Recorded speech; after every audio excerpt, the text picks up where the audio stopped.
Magandang umaga po sa inyong lahat mga kaibigan. Kamusta po kayo? Isa pong masayang umaga ang aking bati sa inyong lahat. Dito sa Pilipinas, mula Luzon, Visayas, Mindanao at sa lahat naman po ng ating mga kaibigan na nasa iba't ibang panig po ng daigdig. Isa pong magandang gabi, magandang hapon, magandang tanghali, magandang umaga po sa inyong lahat. Ayan, purihin po ang ating Panginoon. Dahil ngayong umaga po ay nagising na naman po tayo. Taglay na naman po natin ang kalakasan na nagmumula sa Diyos. Ganon din ang kapayapaan, ang kagalakan ng ating puso. At patuloy po tayong magpapasalamat sa Panginoon sa oras na ito at sa buong maghapong ito.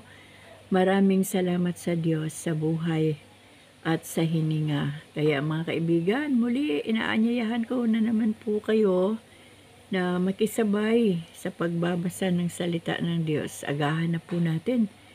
Kasi kahapon po naunahan ng duty, kaya talagang buong maghapon ay naka-duty ang katawan ng inyong nanay Rayleigh.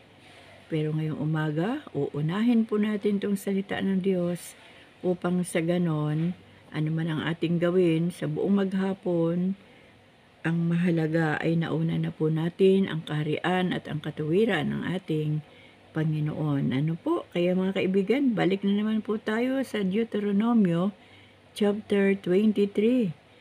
Nung nakaraang araw po ay hanggang 22 po yun. 3 chapter ang ating binasa. At ngayong umaga po ay nandito po tayo sa chapter 23 ng Deuteronomy o Deuteronomio. Kaya mga kaibigan, simulan ko na po ha, hindi ko na po patatagalin pa. Ang title po nito, mga tuntunin tungkol sa pakikisama sa kapulungan. Ang isang lalaking kinapon o naputulan ng pag-aari ay di maaaring makisama sa kapulungan ni Yahweh. Sino mang anak sa labas ay di maaring makisama sa kapulungan ni Yahweh hanggang sa ika-10 salin ng kanyang lahi.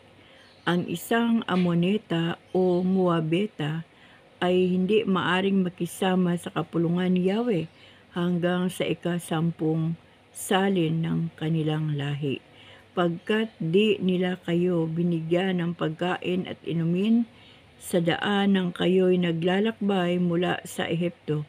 Bukod dito, inupahan pa nila si Balaam na anak ni Beor na taga Pitor, Mesopotamia para kayo'y sumpain. Gayunman, hindi siya dininig ni Yahweh, sa halip pinagpala niya kayo pagkat mahal niya kayo. Huwag ninyo silang gagawan ng mabuti kahit kailan. Huwag ninyong kasusuklaman ang mga Edomita pagkat sila'y mga kapatid ninyo. Gayon din ang mga Ehipsyo pagkat kayo'y nanirahan sa kanilang lupain. Maaring makisama sa kapulungan ni Yahweh ang ika-3 salin ng kanilang lahi. Mga tuntunin tungkol sa kalinisan ng kampamento. Sa panahon ng digmaan, huwag kayong gagawa ng anumang karumihan sa loob ng inyong kampamento. Kapag may nilabasan ng sariling binhi sa kanyang pagtulog, lalabas siya ng kampamento at hindi muna babalik. Maliligo siya sa dapit hapon, paglubog ng araw, saka lamang siya babalik sa kampamento. Maglalaan kayo ng isang lugar na mapagdudumihan sa labas ng kampo. Huhukayin ninyo ang inyong dudumihan at tatabunan pagkatapos pagkat si Yahweh ay naglilibot sa inyong kampamento upang iligtas kayo sa mga kaaway at sila'y ipalupig sa inyo. Kailangang manatiling malinis ang inyong kampamento. Baka pabayaan niya kayo kapag nakitang marumi ang kampo.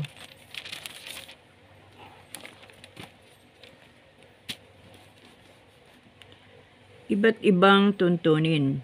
Ang isang aliping lumipat sa inyo ay huwag ninyong ibabalik sa dati niyang anino o sa dati niyang amo. Mananatili siya sa inyo at hayaan siyang tumira kung saan niya ibig sa loob ng inyong bayan. Huwag ninyo siyang aapihin.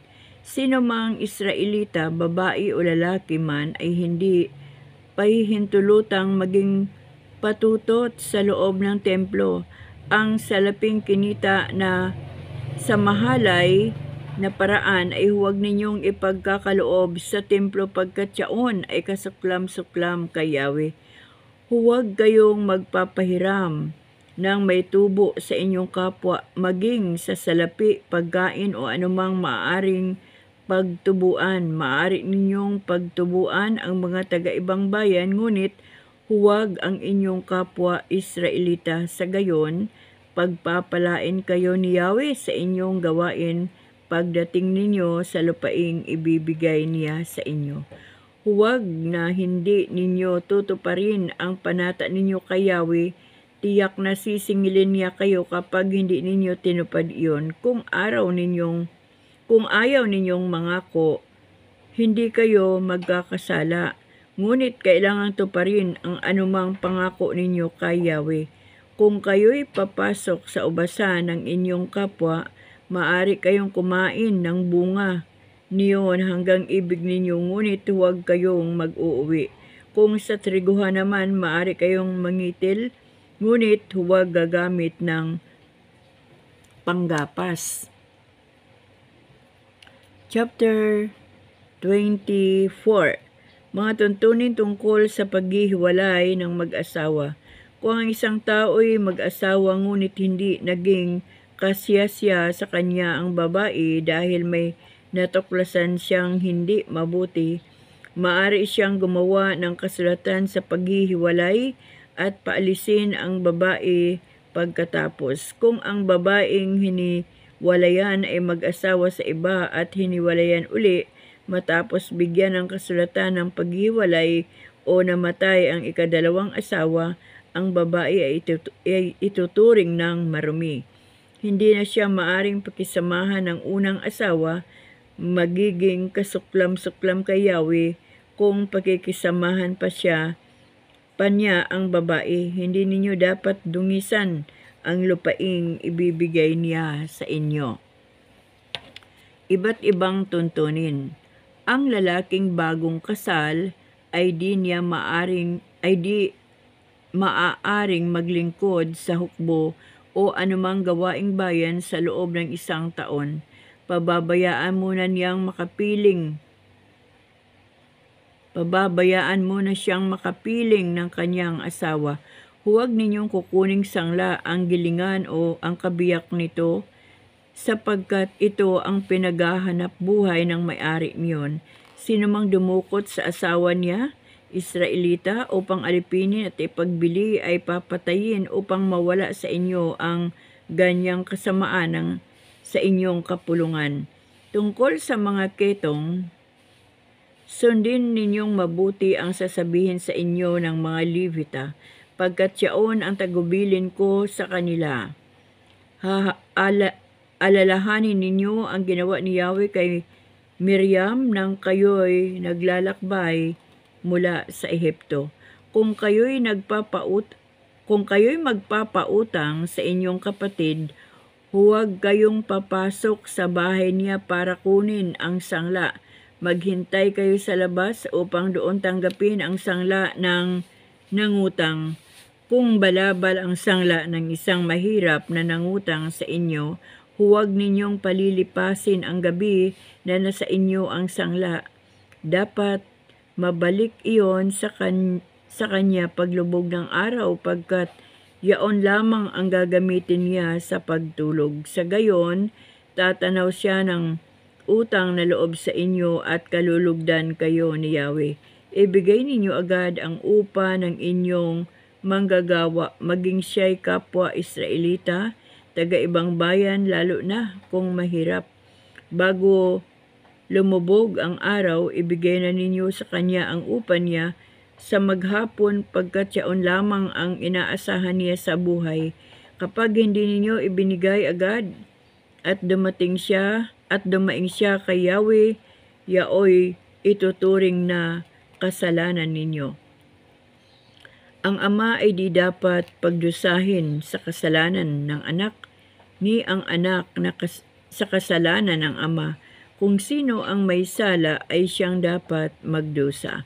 Huwag ninyong ipagkakait ang katarungan sa mga taga-ibang bayan o sa mga ulila. Huwag ninyong kukuning sangla ang balabal ng babaeng balo.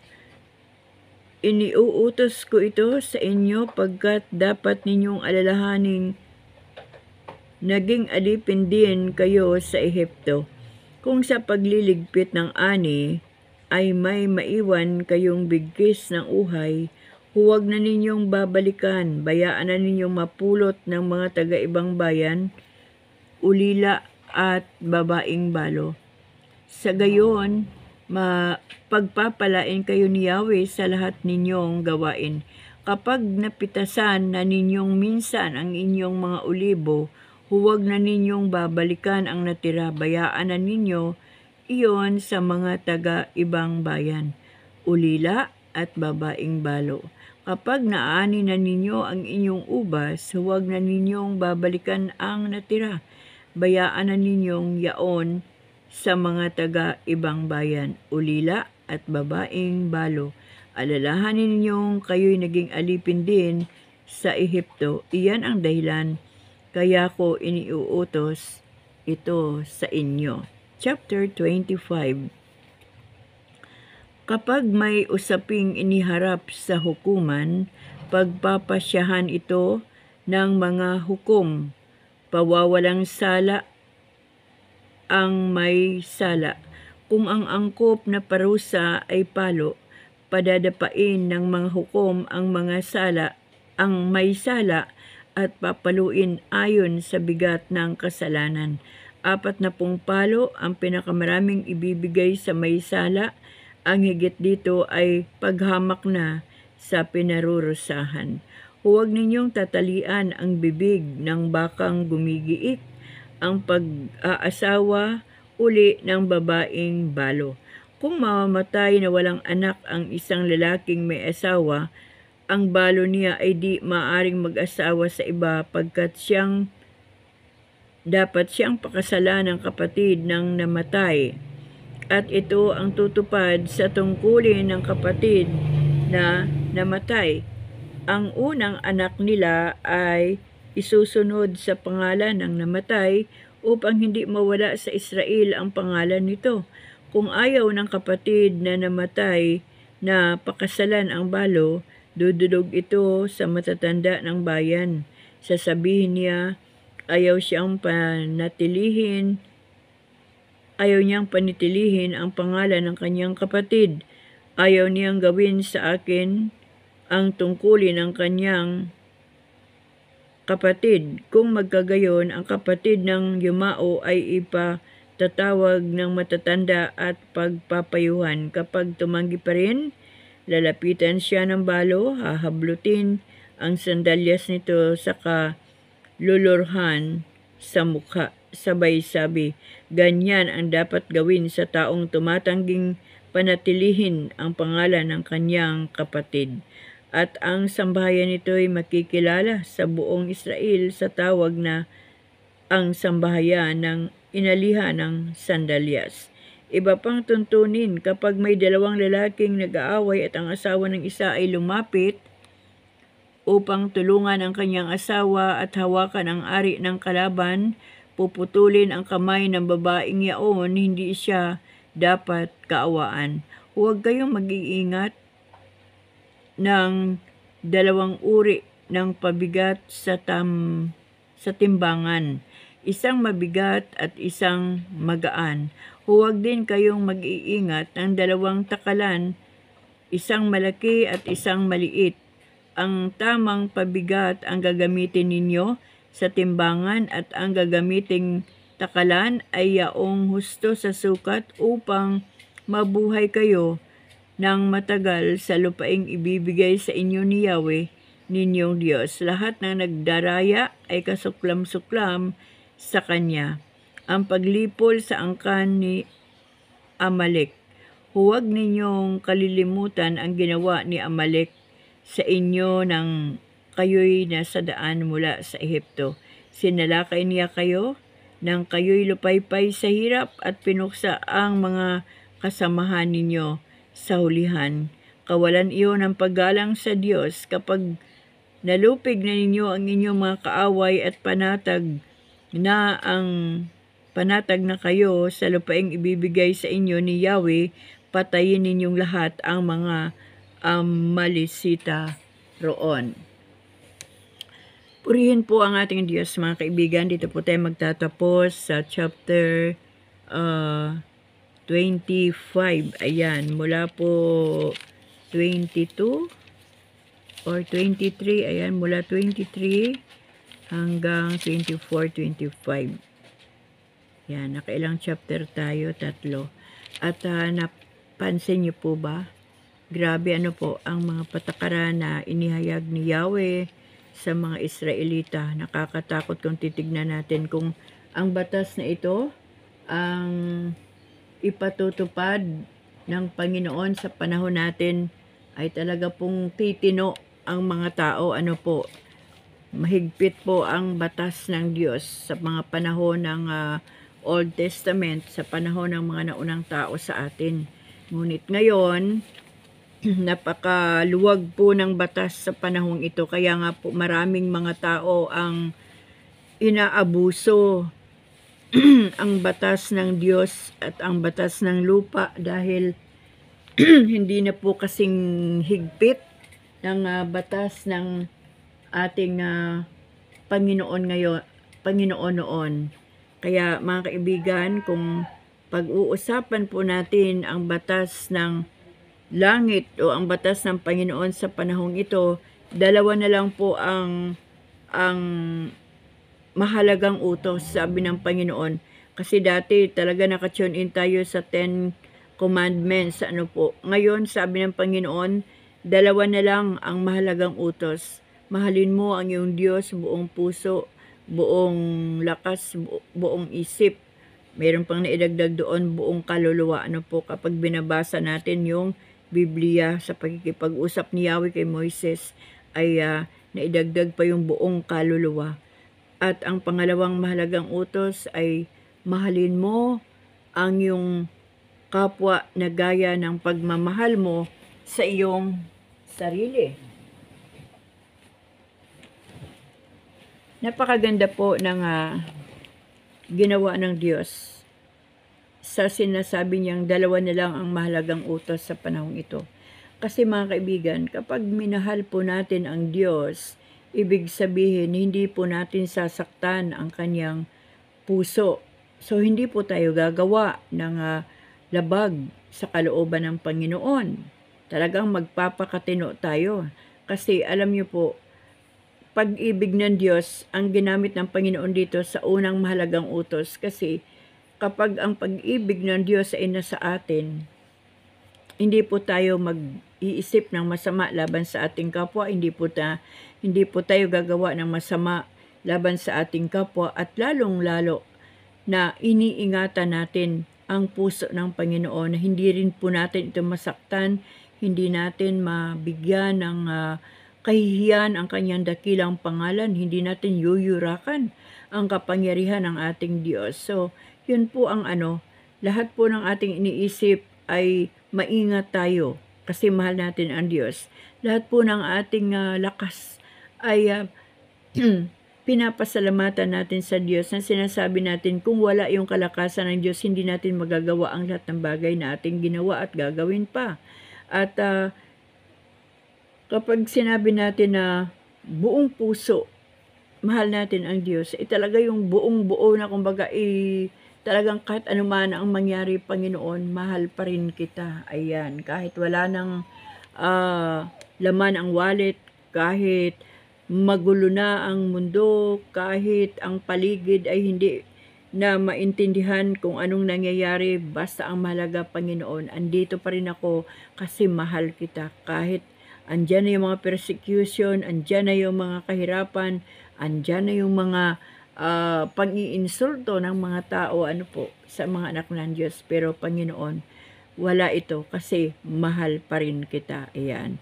At doon naman sa pagmamahal sa kapwa, ay talaga naman kung ano ang ayaw natin, ay yun din ang hindi natin gagawin sa ating kapwa. Dahil kung masakit sa atin, ay masakit din sa kanila yon. Kaya napakaganda ng ginawa ng Diyos na kumbaga hindi na niya inisa-isa yung 10 commandments. Bawal pumatay, bawal magnakaw, mga ganong patakaran. Kasi once na mahal natin ang Panginoon, magpapakatino tayo. Wala sa isip natin ang papatay, wala sa isip natin ang magnanakaw, wala sa isip natin ang pangangalo niya, at kung ano pa mang mga bagay, pagsisinungaling, lahat-lahat ng hindi maganda, hindi tama, ay talagang iwawaksin natin sa ating mga buhay. Kumbaga, talagang lalayo tayo sa tukso ng kasalanan. At kapag mahal naman natin ang ating kapwa, ay pag-ibig na lang din ang ating ipaiiral sa ating mga puso, na kahit man sila nagkamali, kahit man sila nananakit, kahit man sila ay hindi kaibig-ibig, pero naroon pa rin ang pag-ibig natin sa ating Panginoon. So alam niyo po, itong aking binabasa araw-araw ay tinitignan ko din yung sitwasyon ng buhay natin ngayon, maliban sa buhay ng mga Israelita. At mayroon pa akong nabasa doon kanina, hindi ko nababalikan, siguro naman narinig yung mga kaibigan, na hindi pwede na ialay kay Yahweh yung galing sa mga masama, kumbaga galing sa kasamaan, galing sa...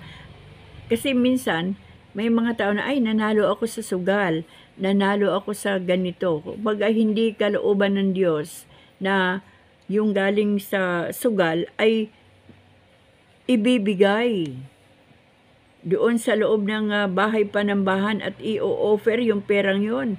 Ayaw ng Diyos doon. Kumbaga, ayaw niya yon. Kaya lang may mga tao na kahit man galing sa masamang paraan na nagkapira, ay para lang daw malugod ang Diyos, ay kanyang i-offer ang bagay na yun. Pero hindi yun kalugod-lugod sa Panginoon. Kaya mga kaibigan, lagi po nating tandaan na ang salita ng Diyos ay hindi konsentidor. May batas ang Diyos mula sa Old Testament hanggang New Testament. Kailangan ay makita ng Diyos sa buhay natin yung resulta ng kanyang mga utos, ng kanyang mga batas, ng kanyang mga salita. Kasi ang salita ng Diyos ay itinutuwid, itinatama ang ating buhay sa kanyang harapan. Itinatama yung mga mali natin na mga pag-uugali, mga mali na uri ng pamumuhay, even yung ating maling pananalita, maling kaisipan, maling tibok ng puso. Lahat po yan ay itinutuwid. At sa pamagitan ng banal na aklat sa salita ng Diyos, ay dito po natin natutuklasan yung mga bagay na akala natin ay tama, pero natutuklasan natin sa salita ng Diyos na mali pala. Mali pala. Kasi minsan mga kaibigan, may mga tao na nagsasabing, ay, alam naman na ni Lloyd yung aking pinagdaanan, ang aking kalagayan. Kunyari, doon sa unang asawa, kasi nabanggit po natin dito, nabasa po natin dito yung tuntunin. Doon sa mga humihiwalay o hinihiwalayan ng asawa, Pero merong justification sa buhay ng isang tao na gumagawa ng mali at lumalabag sa kautusan ng Panginoon. May nagsasabi, ang dami kong naririnig, kasi hindi ko naranasan yung gloria doon sa una kong asawa. Pero dito sa pangalawang asawa o pangatlong asawa ay naranasan ko na yung gloria. Kumbaga hindi na ako binubugbog, hindi na ako sinasaktan, hindi na ako ginugutom. Doon sa unang asawa ko, talagang lahat ng pait ay aking naranasan. Yes, totoo po yan. May mga ganyan pong pangyayari. At hindi po yan malayo sa aking kaisipan, dahil ang aming nanay ay ganun po katindi. Talagang mula po nung sila ikinasal hanggang doon sa 80 years old na siya ay nawala. Pero andoon pa din yung till death do us part. Tiniis niya lahat, tiniis ng tiniis. Saktan man araw-araw, tiniis. Grabe, mahigit 50 years. Kasi kung aking titignan, baka doon sa mga tao na nakakaranas ng sitwasyon na pinagdaanan ng nanay ko, baka hindi makatiis, pero ang nanay namin ay tiniis. At hanggang doon sa last breath, till death do us part. Pero hindi naman sinasabi ng Panginoon, manatili ka, sige magpabugbog ka. Pwedeng umalis doon sa sitwasyon na napakahirap, sa sitwasyon na talagang masakit sa damdamin, sa puso, pero huwag nating labagin yung salita ng Panginoon. Huwag nating labagin kasi meron pong batas ang Diyos sa mga mag-asawa at humihiwalay sa asawa o naghihiwalay na mag-asawa. At may mga tao na okay naman to. Okay lang ito sa Panginoon. Alam naman niya yung pinagdaanan ko doon sa mga una kong pag-ibig. Ngayon, maayos na ito ngayon. Yes, maayos na. Pero may nalalabag na batas ng ating Diyos o may nalalabag na salita ng ating Panginoon. Hindi po ako humuhusga sa mga sitwasyon na ganyan, ngunit ako po ay nandito sa side, sa tamang katuwiran ng ating Diyos. Kaya wala pong ibang mahalaga sa Diyos kundi yung buhay natin at yung pagsunod natin sa kanyang salita. Kasi kung hindi po tayo susunod sa kanyang salita, ano po bang buhay ang ating nanaisin o hahangarin? Di po ba buhay na kasiyasya, buhay na walang hanggan, buhay na may kaligtasan, di po ba? Ngayon, kapag may sinuway tayo o nilabag tayo na batas ng Diyos o salita ng Diyos, ay hindi po natin mararanasan yung buhay na ipinangako ng Panginoon, ang buhay na walang hanggan. Kaya nga po, kailangan nating magbasa ng Biblia kasi kapag listener lang po tayo, kulang po yun. Kapag lagi lang tayong listener. Pero pag tayo po mismo ang nagbukas ng Biblia, ay malaking bagay po yan sa buhay natin kasi tayo mismo ang nakakakita ng mga talata dito sa Biblia na hindi pala pwede, kasalanan pala, nakakatakot pala sa Panginoon. So kumbaga, iba talaga yung nagbabasa kasi nauulit-ulit mo. Pwede mong balik-balikan yung talata na makakatugon ng iyong mga katanungan sa sarili o sa Panginoon. Kapag listener ka lang, o di yun lang, kung ano lang yung narinig mo, yun na yun. Pero kapag nagbabasa ka, ibang klase naman yun. Mas malalim, Kaya mga kaibigan, sa bawat araw na ginagawa ko dito sa pagbabasa ng salita ng Diyos, nawa po talaga ay meron po tayong nauunawaan at kung gusto pa nating maunawaan pa lalo, magbukas po tayo ng Biblia at magbukas po tayo araw-araw, magbasa araw-araw. At kapag nabasa na po natin ay sikapin po nating sundin. Dahil yun po ang nais ng Diyos. Kaya nga po tayo nagbabasa kasi may hinahanap tayong kaalaman, karunungan at mga bagay na ituturo ng Diyos sa atin upang gawin ito at gagabayan po tayo ng Panginoon para magawa ito. Hindi po natin kayang sundin lang sa ating sarili, kundi sa pamagitan pa rin po ng gabay ng ating Diyos. Kaya mga kaibigan, ngayong umaga po ako'y nagpapasalamat sa Panginoon dahil meron pong Biblia na binubuksan natin, meron pong mensahe ang Diyos na ibinibigay sa atin. Paano na lang kung wala na po tayong Biblia? Ano po bang mensahe pa ng Diyos ang ating malalaman? Ano pa ba ang salita ng Diyos na matututunan natin kung wala na pong Biblia sa buhay natin? Kaya napakahalaga po ng Biblia. Alam niyo po ang Biblia, binubuksan po yan at binabasa. Hindi po yan nilalagay sa isang altar na nakasara lang tapos pupunas-punasan natin kasi ito ay banal na bagay. No, ang Biblia po ay binubuksan, binabasa para po malaman natin ang katotohanan.